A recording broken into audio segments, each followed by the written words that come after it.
آج کا ٹاپک ہے ہمارا غسل اور وضو کا طریقہ۔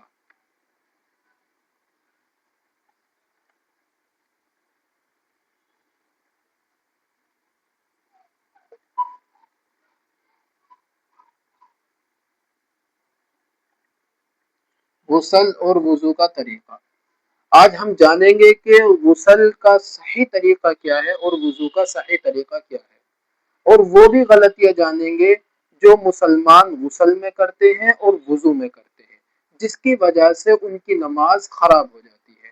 سب سے پہلے یہ بات جان لیجئے کہ یعنی عبادت کی جو جڑ ہے وہ غسل ہے۔ اگر آپ کا غسل صحیح نہیں ہوگا تو آپ کی نماز بالکل خراب ہو جائے گی، ٹھیک ہے۔ غسل کے بعد آتا ہے وضو۔ اگر آپ کا وضو صحیح نہیں ہے تو آپ کی نماز پھر بھی خراب ہو جائے گی۔ نماز کے لیے یہ دونوں چیزیں اتنی امپورٹنٹ ہے جیسے انسان کے لیے کھانا اور پانی پینا یعنی سانس لینا، یہ چیزیں بہت امپورٹنٹ ہوتی ہیں۔ ایسے ہی اگر آپ غسل کو صحیح طریقے سے نہیں کریں گے تو آپ کا وضو نہیں ہوگا، اور جب آپ وضو صحیح طریقے سے نہیں کریں گے تو آپ کی نماز نہیں ہوگی۔ سارا ڈیپینڈ اس پر ہوتا ہے، اگر یہ صحیح ہے تو وضو صحیح ہو جائے گا، اگر آپ پاک ہیں تو آپ کا وضو صحیح ہے، اور جب وضو صحیح ہے تو آپ کا نماز کا طریقہ بھی صحیح ہو جائے گا، نماز بھی آپ کی ہونے لگے گی۔ اگر آپ نے شروع ہی میں اس میں غلطی کر دی تو نماز اور وضو آپ کا نہیں ہوگا، بالکل خراب ہو جائے گا۔ تو غسل کا صحیح طریقہ کیا ہے اور وہ غلطیاں جو مسلمان غسل کرنے میں کر دیتے ہیں۔ سب سے پہلے جانیے کہ غسل کتنی چیزوں پہ ڈیپینڈ کرتا ہے۔ غسل میں 3 فرائض ہوتے ہیں۔ غسل میں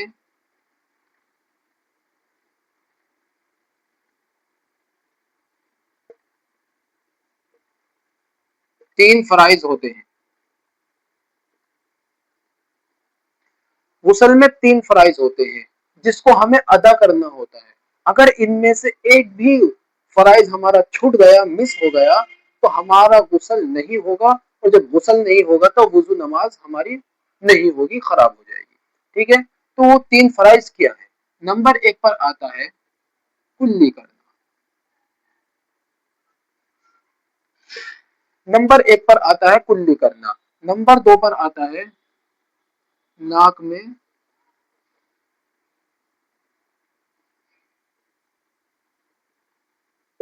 ناک میں پانی ڈالنا۔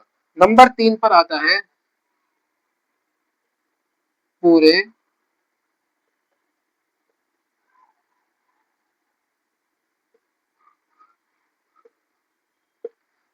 بدن پر پانی بہانا۔ اب اس میں کیا غلطی کرتے ہیں؟ کچھ لوگ تو ایسے ہیں جن کو یہ فرائض معلوم نہیں ہے، ٹھیک ہے، تو وہ نہ کلی کرتے ہیں نہ ناک میں پانی ڈالتے ہیں، پورے بدن پر پانی ڈال لیتے ہیں۔ اور جن کو معلوم ہے وہ کلی تو کرتے ہیں لیکن منہ بھر کر کلی نہیں کرتے ہیں۔ جو طریقہ کلی کرنے کا ہے غسل میں، اس طریقے سے کلی نہیں کرتے ہیں، چلی بھر وہ پانی لیتے ہیں اور ایسے ہی منہ سے نکال دیتے ہیں، پورے منہ میں اس پانی کو نہیں گھماتے۔ تو اب کلی کرنے کے بعد ہمیں غرارہ کرنا بھی ضروری ہے، غرارہ بھی نہیں کرتے ہیں۔ اگر روزہ نہیں ہے ہمارا تو ہمارے لیے ضروری ہے کہ ہم کلی کے ساتھ ساتھ غرارہ بھی کریں۔ تو ہمیں کلی کیسے کرنی ہے؟ کلی کرنی ہے منہ بھر کر، منہ بھر کر، منہ بھر کر اگر ہماری کلی ہوگی تو ہمارے کلی کرنے کا صحیح طریقہ ادا ہوگا، ورنہ ہمارا غسل بالکل نہیں ہوگا۔ اگر ہم نے منہ بھر کر کلی نہیں کی تو ہمارا غسل نہیں ہوگا، ٹھیک ہے۔ اب آتے ہیں ناک میں پانی ڈالنا، ٹھیک ہے۔ ناک میں پانی بھی ڈالتے ہیں لیکن ناک میں اس طرح سے پانی ڈالتے ہیں کہ ان کے جو ناک کے نالے ہیں یہ اس میں پانی نہیں پہنچ پاتا، وہ پانی لیتے ہیں اور ایسا کر دیتے ہیں جس کی وجہ سے ان کا پانی یہیں سے نیچے آ جاتا ہے، واپس آ جاتا ہے۔ ہمیں اس کا بھی خاص خیال رکھنا ہے کہ ناک میں جو پانی ڈالنا ہے ہمیں کہاں تک پہنچانا ہے۔ وہ پانی پہنچانا ہے ہمیں ناک کی نرم ہڈی تک۔ یہ جو ناک کی نرم ہڈی ہے یہ یہاں تک ہمیں پانی پہنچانا ہمارے لیے فرض ہے۔ اگر یہاں تک پانی نہیں پہنچا ہمارا تو یاد رکھنا ہمارا غسل نہیں ہوگا، ہمارا ناک میں پانی ڈالنے کا فرائض چھوٹ جائے گا۔ اس کے بعد آتا ہے پورے بدن پر پانی بہانا۔ یہ کام تو ہر کوئی کرتا ہے، ان کام میں سے جس کو نہیں معلوم ہوتا ہے وہ نہیں کر پاتا ہے، ہلکے میں لیتا ہے، یعنی وہ یاد کرنا نہیں چاہتا